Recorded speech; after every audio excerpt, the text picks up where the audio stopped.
जादुई चुड़ैल। बहुत समय पहले की बात है, एक छोटे से गांव में एक सुंदर और शांत झील थी। उस झील के किनारे एक पुराना पेड़ था, जिसके बारे में कहा जाता था कि वह जादुई था। गांव वाले मानते थे कि उस पेड़ की छांव में बैठने से सुख समृद्धि मिलती है, लेकिन वे ये भी जानते थे कि पेड़ के पास जाने से पहले अच्छे से विचार कर लेना चाहिए। गांव में एक साधारण लड़का था, जिसका नाम अर्जुन था। अर्जुन गरीब था, लेकिन उसकी मेहनत और ईमानदारी के लिए सब लोग उसे पसंद करते थे। एक दिन अर्जुन की मां बीमार हो गईं और उनके इलाज के लिए पैसे की सख्त जरूरत थी। अर्जुन ने बहुत सोचा और तय किया कि वह पेड़ के पास जाकर किसी भी तरह की मदद मांगने की कोशिश करेगा। रात का समय था और चांदनी में झील की सतह पर नर्म लहरें खिलखिला रही थीं। अर्जुन ने धीरे धीरे पेड़ की ओर कदम बढ़ाया। पेड़ की जड़ों में एक चमकदार रोशनी दिखी और अर्जुन ने देखा कि वहां एक पुराना बर्तन रखा था, जिसमें एक चमकदार पानी था। अर्जुन ने सोचा कि शायद यह पानी उसे कुछ मदद कर सके। जब अर्जुन ने बर्तन उठाया और पानी के संपर्क में आया, अचानक वहां एक जादुई चुड़ैल प्रकट हुई। चुड़ैल ने कहा, तुम्हें मेरी सहायता की आवश्यकता है, लेकिन इसके लिए तुम्हें एक कठिन चुनौती का सामना करना होगा। अर्जुन ने साहसिकता से कहा, मैं कोई भी चुनौती स्वीकार करूंगा, बशर्ते मेरी मां को ठीक किया जाए। चुड़ैल ने मुस्कराते हुए कहा, ठीक है।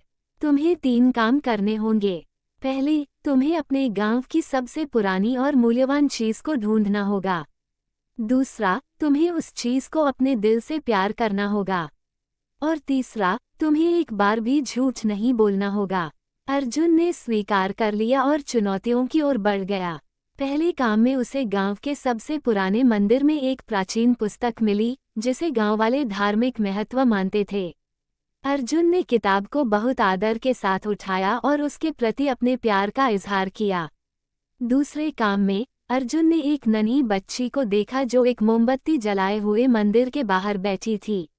अर्जुन ने उससे मोमबत्ती मांगी, और जब बच्ची ने उसे दी तो वह जान गया कि यह उसकी परीक्षा का हिस्सा था। उसने मोमबत्ती की लौ से मंदिर की आंतरिक शक्ति को महसूस किया और फिर से अपने प्रेम और ईमानदारी को दर्शाया। तीसरे काम में अर्जुन ने खुद को कभी भी झूठ बोलने से परे रखा, चाहे कितनी भी कठिन परिस्थितियां हों।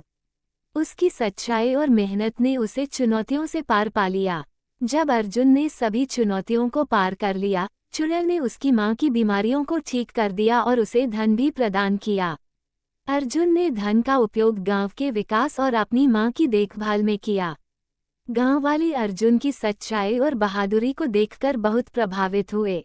उन्होंने उसे सम्मानित किया और अर्जुन ने अपनी जिंदगी को एक नई दिशा दी, जहां उसने अपनी मेहनत और ईमानदारी से सफलता प्राप्त की। इस तरह अर्जुन की कहानी ने ये सिखाया कि सच्ची लगन और ईमानदारी से हम किसी भी चुनौती को पार कर सकते हैं, और हमारे अच्छे कर्मों का फल हमेशा अच्छा होता है।